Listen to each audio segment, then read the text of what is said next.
Bayangkan kamu adalah seorang alien. Tugas kamu mengamati ekonomi manusia dari luar angkasa. Di malam tahun baru 2007, kamu terbang melintasi New York City.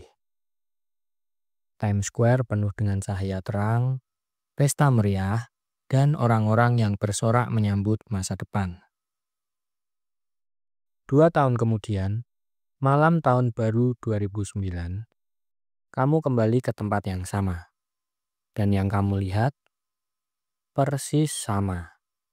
Pesta tetap ada, lampu-lampu masih menyala, orang-orang masih berkumpul dalam jumlah yang sama.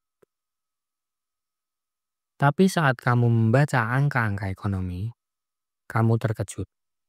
Rumah tangga Amerika lebih miskin 16 triliun US dollar. 10 juta orang kehilangan pekerjaan, bursa saham kehilangan setengah nilainya. Lalu kamu bertanya, apa yang berubah? Gedung-gedung tetap berdiri, jalanan tetap sibuk, teknologi bahkan lebih maju dari sebelumnya. Tapi ada satu hal yang berubah. Dan perubahan ini menghancurkan ekonomi dalam sekejap. Yakni cerita yang kita ceritakan pada diri sendiri. Di 2007, kita percaya bahwa harga rumah akan terus naik. Bankir selalu bijak, dan pasar keuangan tahu cara menilai resiko. Di 2009, kita berhenti percaya pada semua itu. Inilah kekuatan cerita dalam ekonomi. Kita sering berpikir ekonomi bergerak karena angka dan data. Tapi sebenarnya, ekonomi bergerak karena cerita yang kita percayai.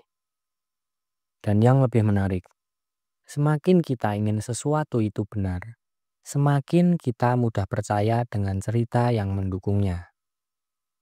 Bahkan jika itu fiksi sekalipun. Kali ini, kita akan membahas bagaimana kepercayaan bisa membentuk ekonomi, menggerakkan pasar, dan bahkan membuat kita percaya pada hal-hal yang tidak masuk akal. Mari kita mulai. The Psychology of Money, bab 18. Ketika Anda akan percaya apa saja. 1. Ekonomi tidak hanya ditentukan oleh data, tetapi oleh cerita yang kita percayai. Seringkali kita berpikir ekonomi bergerak berdasarkan angka, yakni pertumbuhan GDP, tingkat pengangguran, atau harga saham. Tetapi kenyataannya, ekonomi sangat dipengaruhi oleh narasi yang kita percayai tentangnya. Bayangkan seorang alien datang ke bumi dan mengamati ekonomi New York di malam tahun baru 2007 dan 2009. Dari luar, semuanya tampak sama saja. Orang-orang tetap bekerja, bangunan tetap berdiri, teknologi bahkan lebih maju. Namun, saat alien membaca angka-angka ekonomi, ia terkejut. Rumah tangga Amerika Serikat kehilangan 16 triliun US dollar, 10 juta orang kehilangan pekerjaan, bursa saham kehilangan separuh nilainya. Tapi apa yang sebenarnya berubah? Infrastruktur, jumlah pekerja, teknologi, semuanya masih ada. Yang berubah adalah cerita yang kita percayai tentang ekonomi. Di 2007, kita percaya harga rumah akan selalu naik, pasar uang selalu rasional, dan bankir selalu bijak. Di 2009, kita berhenti percaya pada semua itu. Saat terjadi krisis, jangan hanya melihat angka-angka, tapi perhatikan cerita apa yang sedang dipercaya oleh mayoritas orang. Terkadang, ketakutan dan kepanikan bisa membuat kita membuat keputusan buruk. Meskipun secara fundamental, ekonomi kita tetap kuat. 2. Semakin kita ingin sesuatu itu benar, semakin mudah kita mempercayainya.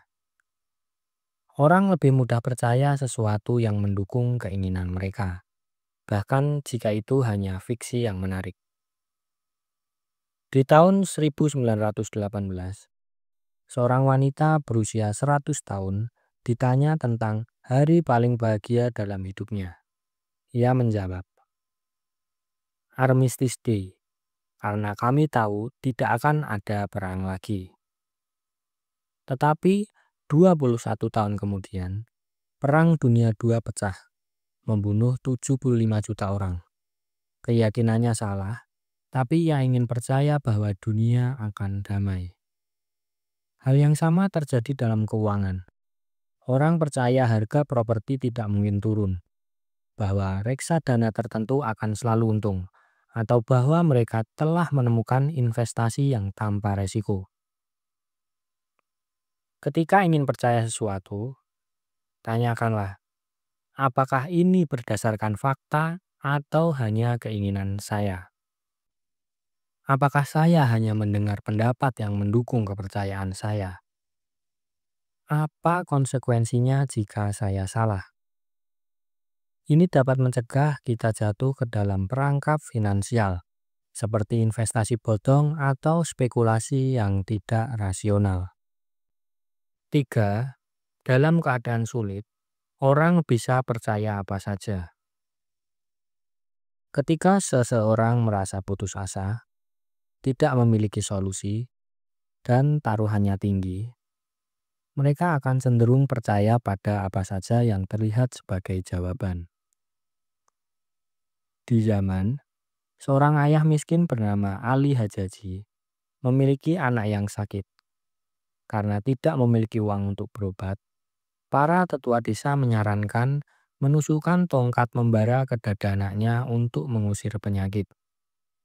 Setelah melakukannya, ia berkata, "Bila Anda tak punya uang dan putra Anda sakit, Anda akan percaya segalanya." Hal yang sama terjadi dalam keuangan. Orang yang menghadapi kesulitan finansial ekstrim lebih rentan terhadap tipuan investasi, skema Ponzi, atau klaim kaya dalam semalam.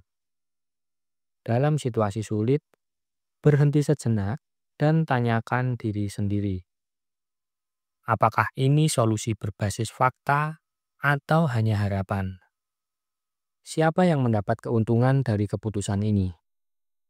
Apakah saya memiliki sumber informasi yang netral?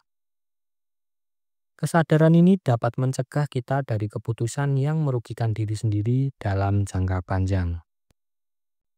4. Orang mempercayai prediksi ekonomi, meski sebagian besar salah.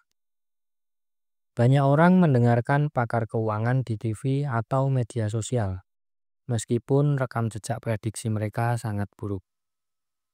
Antara 2007 hingga 2008, Federal Reserve memprediksi pertumbuhan ekonomi 2008 akan berkisar antara 1,6% hingga 2,8%. Kenyataannya, ekonomi mengalami kontraksi lebih dari 2%. Di dunia investasi, 85% manajer reksadana gagal mengalahkan indeks pasar selama 10 tahun terakhir. Tapi orang tetap percaya bahwa mereka bisa memilih. Warren Buffett berikutnya. Meskipun bukti menunjukkan bahwa mayoritas investor aktif itu gagal. Jangan terlalu percaya pada prediksi ekonomi jangka pendek. Sebagai gantinya, fokus pada tren jangka panjang. Jangan panik karena opini pakar, tapi pelajari data sendiri. Buat keputusan finansial berdasarkan prinsip dasar, bukan spekulasi. 5. Kita mengisi kekosongan pengetahuan dengan narasi yang mungkin salah. Ketika kita tidak tahu sesuatu, kita membuat cerita sendiri untuk menjelaskan dunia. Meskipun cerita itu tidak akurat. Seorang anak kecil tidak memahami konsep keuangan, pekerjaan, atau tagihan. Namun, ia tetap memiliki narasi dalam pikirannya. Ayahnya meninggalkannya di pagi hari bukan untuk bekerja, tetapi karena tidak ingin bermain dengannya. Kita pun melakukan hal yang sama dalam dunia keuangan. Ketika saham turun, kita mencari alasan dan menyalahkan sesuatu. Meskipun bisa jadi itu hanya fluktuasi pasar biasa. Kita percaya bahwa investasi tertentu harus selalu naik, hanya karena kita melihat pola dalam data yang sebenarnya itu acak. Sadari bahwa kita tidak tahu segalanya. Jangan buru-buru menarik kesimpulan tanpa data yang kuat. Waspada terhadap narasi yang terdengar terlalu sempurna. Nah, kesimpulannya, bab 18 ini mengajarkan kita bahwa kepercayaan dan cerita memiliki kekuatan yang luar biasa dalam ekonomi dan keuangan. Ekonomi tidak hanya tentang angka, tetapi tentang cerita yang kita percayai. Semakin kita ingin sesuatu itu benar, semakin mudah kita percaya padanya. Dalam keadaan sulit, kita bisa percaya apa saja, bahkan yang tidak masuk akal sekalipun. Sebagian besar prediksi keuangan itu salah, tapi kita tetap mempercayainya. Kita sering mengisi kekosongan informasi dengan cerita yang mungkin tidak benar. Nah, dengan memahami konsep ini, kita bisa lebih rasional dalam mengambil keputusan keuangan, menghindari jebakan emosional, dan membangun strategi yang lebih kuat untuk masa depan.